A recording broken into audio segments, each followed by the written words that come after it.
Here's my audience today to watch my Look speech up, on Jeremy. Coach K. Hey, Jeremy.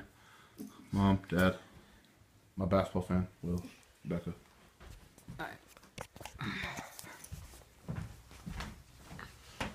Who is Coach K? When I hear Coach K, I think of this guy right here. This is me and Coach K standing on Coach K Court at Cameron Indoor Stadium, somewhere around 2000. Today, I'm going to tell you a story about how this court ended up being named after Coach K. I'm going to talk about his early life, his playing career, his college coaching career, his national team coaching career, and also the job opportunities that such successes have afforded him the opportunity to be asked to do. February 13th, 1947, Mike Krzyzewski was born to the parents William and Emily Krzyzewski. William, his father, was an elevator operator and eventually opened up his own bar after 25 years of working as an elevator operator. His mother, Emily, every day would go down the street, hop on a bus, and take a long ride down to downtown Chicago to work as her job as a cleaner at the Chicago Athletic Club. When they grew up, they were poor and they didn't have much money. There was no gym in the neighborhood, and there was no time from the parents who worked all they could to provide for their families. So, obviously, with no money and no time, there weren't coaches, there weren't leagues, there weren't practices, there definitely weren't jerseys. So Coach K and his friends decided to come up with their own team. They called themselves the Warriors. Now, they were in 7th grade at the time, and Coach K became their player coach. This could have foreshadowed him becoming one of the greatest coaches of all time. Now, sometimes the weather wasn't always nice in Chicago, and they would go down to the social center that was run by Mr. Eaton. When the weather was bad and it wouldn't permit them to play outside, he would always make sure they had something to do to occupy their time. One of those things was wrestling. Coach K and his buddies were really into pro wrestling. They even came up with their own tag team duo, the Flying Fortresses. They also would compete against their friends and made homemade championship wrestling belts to fight for.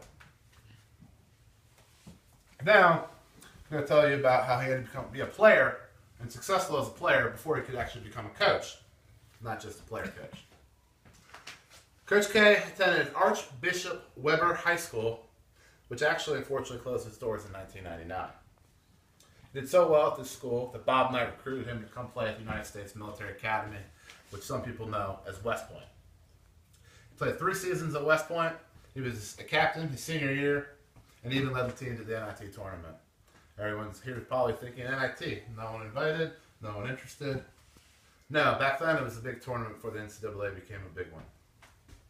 He later, after graduation, served 5 years in the military and left as a captain in 1974. After coming out of the military, he decided to go into coaching. He went to Indiana and coached them as assistant coach under his old college coach, Bob Knight. They had a very good year that year, lost 1 game to Kentucky in the NCAA tournament. And Coach K said he'd had enough. He wanted to be his own head coach.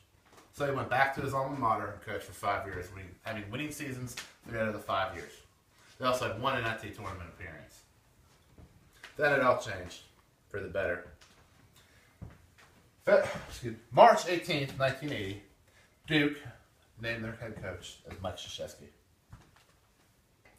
He was going to go from homemade wrestling belts to actual trophies, rings, and medals, but it didn't always look like that at first. His first year was 17-13 and made it to the 3rd round of the NIT tournament. 3 years later, they would make their first NCAA appearance and finally have a 500 or better record and finish 7-7 in the ACC that year. He would only finish at 500 twice in his career, going 8-8 both in the ACC in 96 and 2007. Every other year, he finished above 500 in the ACC. The 95 season, unfortunately, he had back surgery, and he had to give up after coaching only a few games. Being such a good coach as he is, Duke doesn't credit the bad times after he left that year to Coach K. So he still has a rather pristine record. 1986, Duke went 37-3, won the regular ACC tournament, and lost the national championship game. The next year, they did okay. They lost in the Sweet 16, which is still an impressive run for any team. The following year started a 5-year run that would only be matched by John Wooden at UCLA. They made the Final Four 5 years in a row. The first 2 years, they made the Final Four. The third year, they lost the national championship. The fourth year, Coach K was able to trade in his championship belt that he made homemade for an actual real trophy. They also won it the fifth year, going back-to-back national championships, which no one has done since John Wooden did it in the 70s with UCLA. Coach K, throughout his college coaching career, has amassed 5 national championships, 12 Final Four appearances, 13 ACC tournament victories, 12 ACC regular game victories, and in 28 of his 33 coaching seasons, he's no worse than 3rd in the ACC standings. Now we're going to go on and talk about what all that college coaching success led to. It led to him coaching the U.S. national team, both as an assistant and as a head coach. And he also had 5 offers from other NBA teams. He was an assistant coach for the first time for the men's national team in 1979 and a head coach in 1987. He was an assistant on the Dream Team in 1992. Full-time coach started in 2006. He's been 75-1 since. He had a gold medal in Beijing 2008 Olympics, a gold medal also in the 2012 London Olympics. He's also taken that same men's team to the FIBA International Tournament, which is equivalent of FIFA's World Cup. They won 2010 and 2014 in Turkey and Spain, respectively. As you can imagine, he has gotten NBA coaching offers also. He had 5 offers. The most lucrative one was from the New Jersey Nets for $12 to $15 million a year in 2010. He also received an offer in 2004 from the Lakers for $8 million a year, plus team equity. So today, we've learned about Coach K. He started his early life in Chicago, in a Ukrainian village. Then he went to play basketball at West Point. He even coached at West Point. Then he did very, very well at Duke.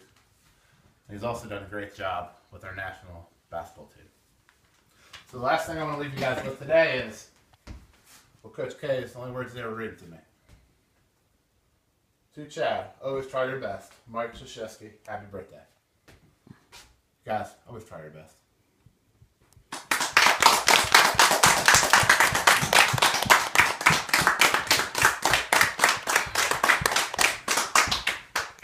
Thank you, guys.